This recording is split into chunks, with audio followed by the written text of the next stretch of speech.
girl Shalae, and I'm back today with another video.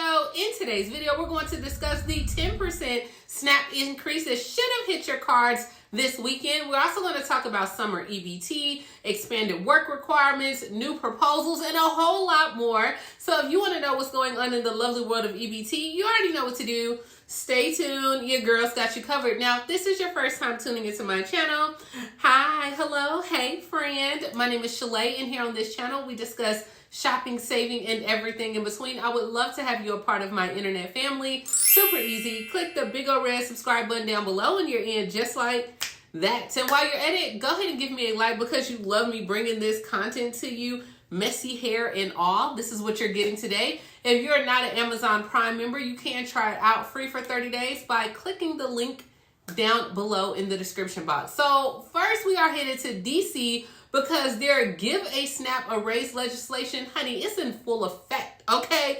If you are in the District of Columbia, you should have started receiving your benefits being added to your cards on Friday evening.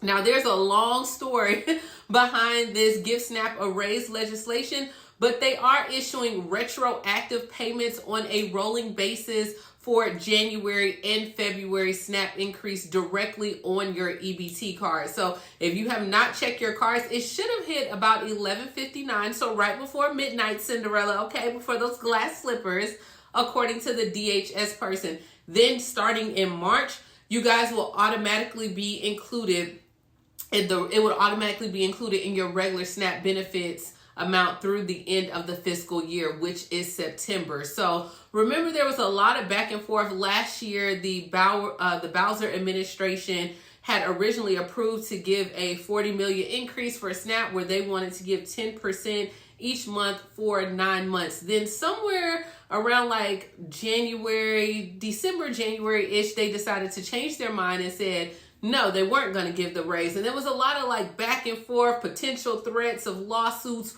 all the things that got pretty messy. But then they came to a resolution that they're going to give that 10% increase.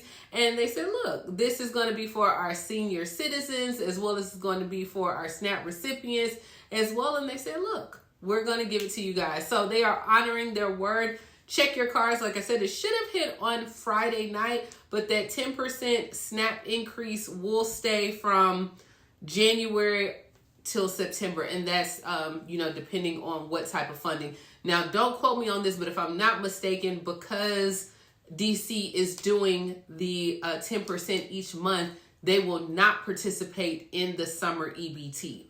Not quite sure, but if I'm not mistaken, that's pretty much it. But a lot of people are asking that this 10% be added permanently as well, because it just will help with the area needs.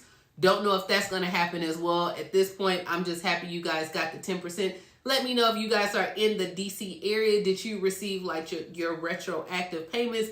Did you even check your cards or anything at all? All right, so next let's go ahead and move on to summer EBT. Where in Kansas, families with school-aged children, of course, they're going to receive that $120 summer EBT benefit. But as of right now, you have until the end of this month, February 29th, to go ahead and register your child or submit the application for the summer EBT. So if you are in Kansas, they have it like on their Facebook page. They also said that letters have went home to the families as well, but you need to go ahead and submit your application if you want your child to be included for summer EBT. I know a lot of you guys are going to ask like, hey, do I have to do this for my state?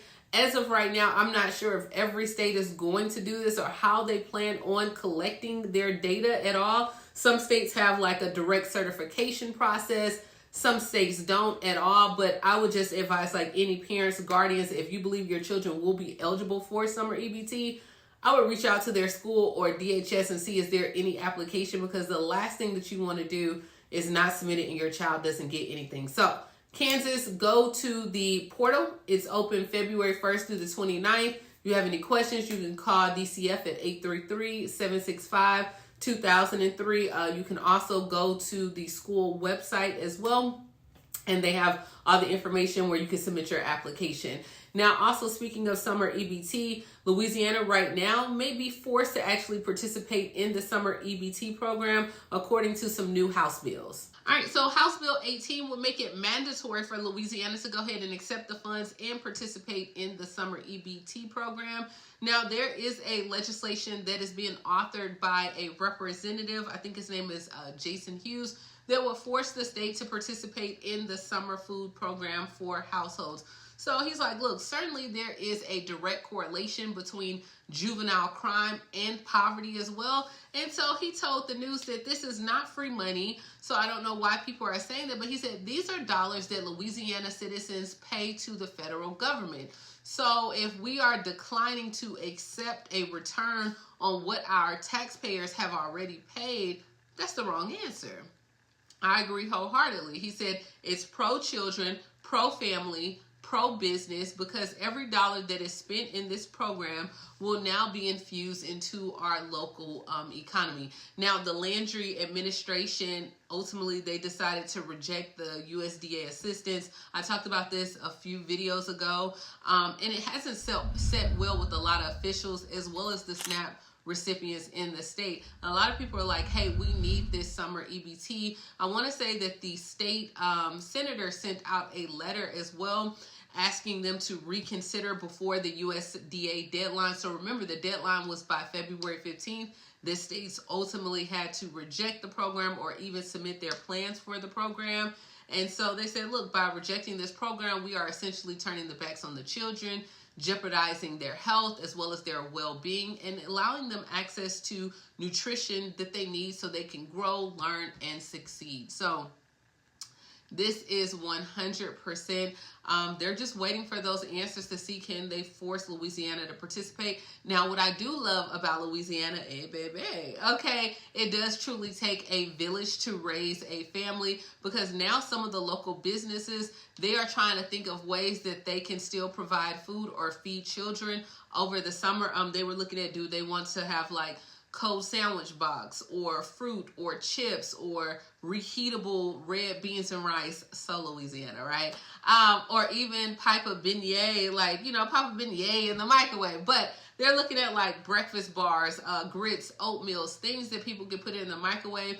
Or should they have restaurants open up from 3 p.m. to 5 p.m. and where people can actually just come through and get a meal and there's no charge at all? Now, if they do the second option or the latter, they understand that not everyone has transportation. It can be difficult for some. So a lot of business owners, they're like calling on the local community to try to see how can we assist in any way that we can. Let me know if you guys are in Louisiana, what do you think would be the best course of action in the event that the state does not participate in the summer EBT? Would you take up the business owners and go to their places as well? Let me know down below. Next, we are headed to West Virginia, where they are one step closer to going ahead and expanding those benefits up to the age of 59. So in West Virginia, they want to expand work requirements for work and employment training for able-bodied adults without dependents to receive SNAP benefits. So this is now Senate Bill 562, which will also extend the range until 59. Now, under current law, it's only between 18 and 52, but they want to now expand their state to make 59, okay, where my seasoned seniors still have to work. And they said because right now they have about 8,000 West Virginian that could be affected by the change, but West Virginia said, hey, we have a lot of job openings, we have a lot of job training programs. So they're trying to get the people in and get either some type of education or training program or something that they can also do. So it was passed in the House. The Senate has one to it. So now it is being submitted to the Legislative Oversight Commission on Health and Human Resources Accountability. And they're hopefully trying to make like, you know, that this is a thing. They also have a list of employment and training resources that are available in each county office as well. Now, if they do implement this, there will be a 3-year implementation for the schedule changes as well. So They're trying to increase it to until 59, even though the federal requirements are something different. But they're not the only state that's doing this as well. In Kentucky, they are doing the exact same thing. And in fact, they want to do a little bit more in Kentucky. So these House bills are just like on the rise, and it's causing a lot of people to worry, right? So in Kentucky, House Bill 367 would give the General Assembly power over making decisions about their work requirements in Kentucky. So the bill would restore the federal asset test, which will exclude households, so you wouldn't be able to get benefits if you have a savings worth $2,750, as long as there's no disabled or elderly children in the household. But they would also increase the number to $4,250 for seniors and people with disabilities. Now, they also want to take away where the Department of Human Resources does not have the ability to waive the work requirements, and instead give that to the General Assembly. What in the world, Kentucky? So, because they feel like, I guess that, you know, like the Department of Human Services will be a little bit more lenient, so they want to take that away. I don't know. That's what we have going on in Kentucky. Next, we are headed to Texas, where more than 225,000 applications for SNAP community advocates say they are being delayed, and now it's causing some strains on food banks as well as like the local community. Because a lot of people are saying, hey, we don't know when this food benefit will be approved, and they're taking all actions to try to assist that people have food to eat. But according to their Department of Human Services, they're like, look, we have brought on more than 2,100 eligible workers. We have pulled staff from other areas to focus exclusively on SNAP and Medicaid applications. And in Texas, they said most of the applications that are still waiting in backlog come from people that have applied to multiple benefit programs and require a review or eligibility by a trained advisor. So they're saying, like, look, the reason why we're so backlogged is because they might apply for Medicaid and SNAP and a different program over here, and that requires much more. But let me know, Texas, is that what's going on? Are you still waiting for your benefits? Comment down below.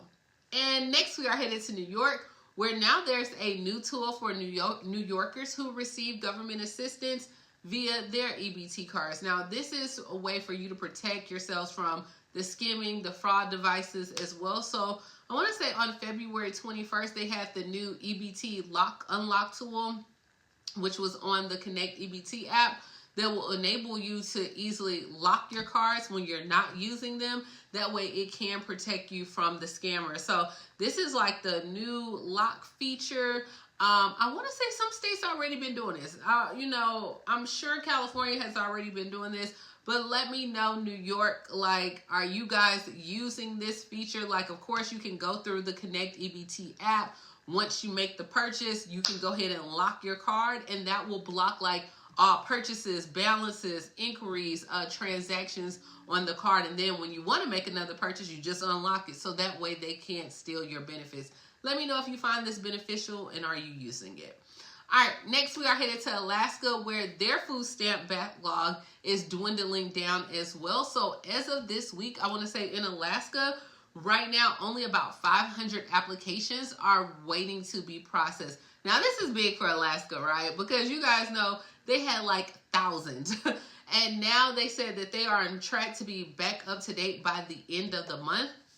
So they're like, look, if they stay out of the backlog, then as they make those necessary changes, they can be able to process applications within 10 days or less. Now, I'm going to tell you now, a lot of states have stepped up, because remember, the USDA sent out those letters and they were like, look, if y'all don't take care of this SNAP stuff, then we just won't give y'all no money. Like, we won't give you the money. So you better find a way to make it work, and that's what's going to happen. Now, also in Alaska, they said they're not fully ready to bring back the phone interviews, but come about May, they're going to have the phone interviews that come back as well. So they're trying to train their staff as well. So as of right now, you can kind of avoid it, but it's coming, y'all. All right. Now, speaking of what's coming on February 26th, Thrive Market will now accept SNAP EBT nationwide. So all my EBT card holders who join Thrive Market, you can get a free membership and access to items in their online store. They're not charging anything at all.